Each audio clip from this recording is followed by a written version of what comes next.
Jalur tikus untuk penyeludupan amunisi dan senjata kepada KKB terkuak. Jenderal Andika Perkasa langsung bertindak kerahkan 1.350 pasukan ke Papua. Ini tugasnya.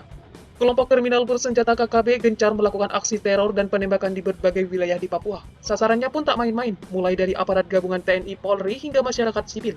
Memang apa sebenarnya KKB? Melansir Warta Kota, KKB merupakan sebutan bagi penegak hukum Indonesia untuk kelompok militan yang mengatasnamakan diri mereka sebagai Tentara Pembebasan Nasional Papua Barat, Organisasi Papua Merdeka, atau TPNPB-OPM.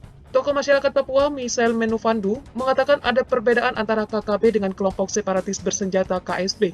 KKB itu istilah yang dipakai oleh polisi supaya bisa anggap ini kejadian kriminal, jadi pakai KKB, kata Menufandu pada 2018 lalu. Sedangkan istilah KSB seringkali digunakan oleh TNI.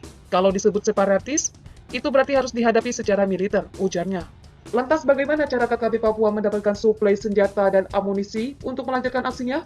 Mengutip artikel yang dimuat kompas.id via surya.co.id, Komisi Nasional Hak Asasi Manusia Komnas HAM berhasil menguak jalan tikus yang digunakan untuk penyeludupan senjata dan amunisi kepada KKB Papua. Menurut Komnas HAM, terdapat 3 titik pintu masuk penyeludupan amunisi dan senjata api ke Papua.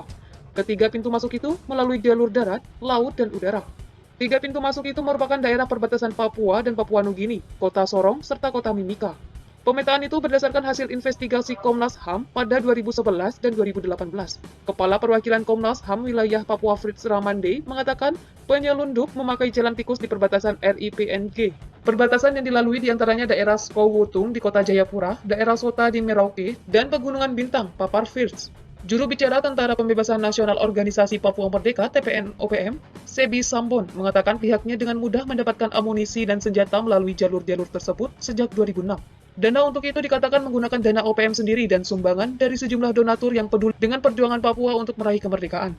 Pihak yang ditugaskan untuk membeli senjata dan amunisi adalah simpatisan OPM yang bermukim di ibu kota sejumlah kabupaten di Papua, misalnya Mimika dan Nabire. Kami mudah mendapatkan amunisi dan senjata api dari sejumlah daerah, seperti Ambon. Sebab, kami tahu pihak yang menjual amunisi dan senjata api sangat membutuhkan uang untuk kebutuhan hidupnya sehari-hari, ujar Sebi. Sebi menyatakan OPM kini memiliki sekitar 1.000 pucuk senjata api, baik dari hasil pembelian maupun hasil rampasan dari anggota TNI Polri. Senjata ini tersebar di 33 kelompok militer OPM. 1.350 anak buah Jenderal Andika Perkasa dikerahkan.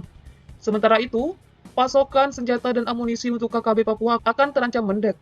Hal ini lantaran secara 1.350 anak buah Jenderal Andika Perkasa telah dikerahkan untuk mencegat di jalur-jalur masuk penyelundupan.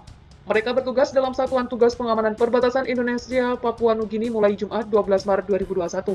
Para personil ini tidak hanya bertugas dalam pengamanan teritorial, tetapi juga mengantisipasi maraknya penyelundupan senjata api dan amunisi di perbatasan. Hal itu disampaikan Komandan Korem 172 Prajawira Yakti Brigjen TNI Izak Pengamanan di Jayapura, Minggu 14 Maret 2021.